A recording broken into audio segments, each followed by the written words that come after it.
In this video, I will discuss a Newton laws of motion problem. This is the question. A wedge A of mass m and base angle 45 degrees is placed on a horizontal floor. Another wedge B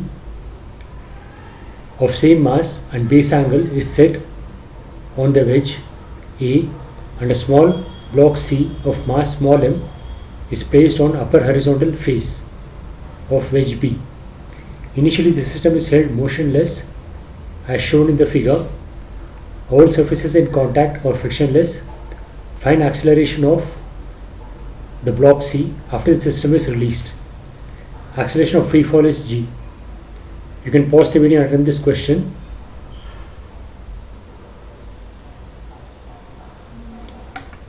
Here is the solution. So we can draw the free body diagrams of the blocks. So this is the entire arrangement: block A, block B and block C. So I'll choose this point of block A,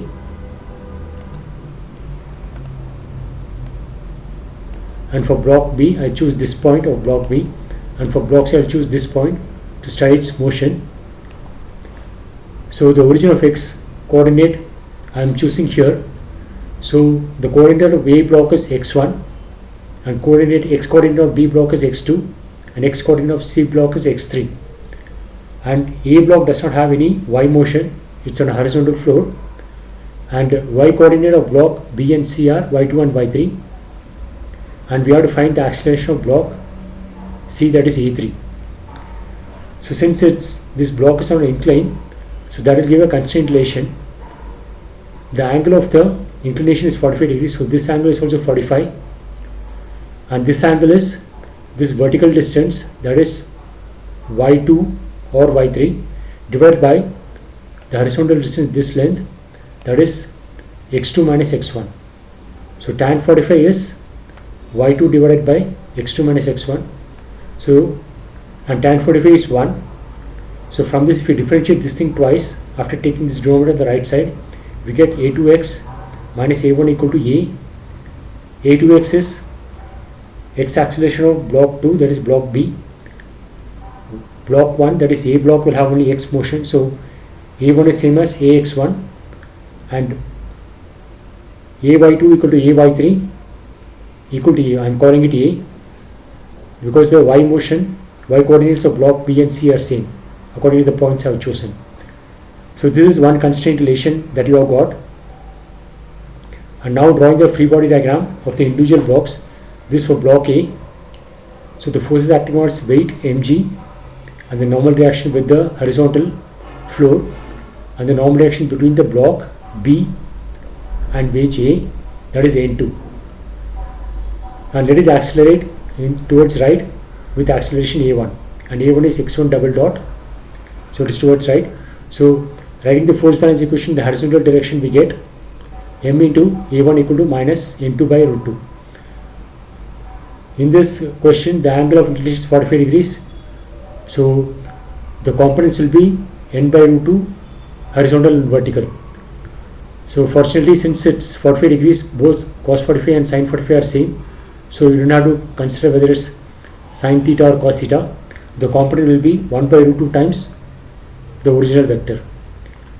Similarly, the block diagram, from the free body diagram of block B, the forces acting on the block B are its weight mg, and the normal reaction between the block C and block B, that is N3, and the normal reaction between the wedges A and B, that is N2, and it's accelerating in the horizontal direction with the acceleration a2x, and in the vertical direction the acceleration is a. So writing the horizontal motion equation, we get m into acceleration a2x equal to the force in the horizontal direction, that is component of n2, that is n2 by root 2. And similarly, the vertical direction, mass and acceleration is the net downward force, that is weight, plus n3 minus n2 by root 2. Similarly, from the free body diagram of block C, the forces acting on block C are this weight mg and the normal reaction, that is vertically upwards. Since there is no force acting in the horizontal direction, the horizontal acceleration is 0.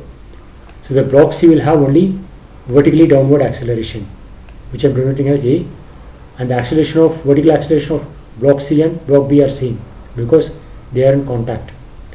So the vertical equation motion is mass into acceleration, the net vertical force downwards, that is mg minus n3. So there are 5 equations and we have to find the value of A. So to find the value of A, we have to find n3, and from equation 4, if n2 is known, then n3 is known. So let us see whether we can find n2 using equations 1, 2 and 3. So using 1 and 3, equation 3 is m into a2x equal to n2 by root 2, and a2x according to 1 is a plus a1. So m into a plus a1 is n2 by root 2, and using equation 2, m a1 is minus n2 by root 2.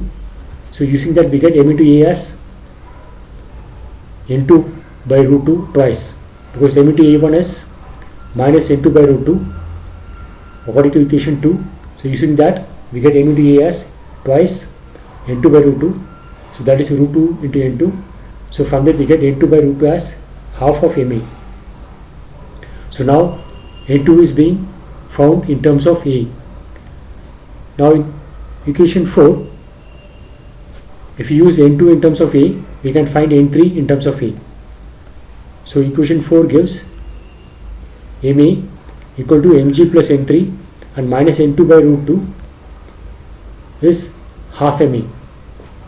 So using that we get 3 by 2 ma as mg plus n3.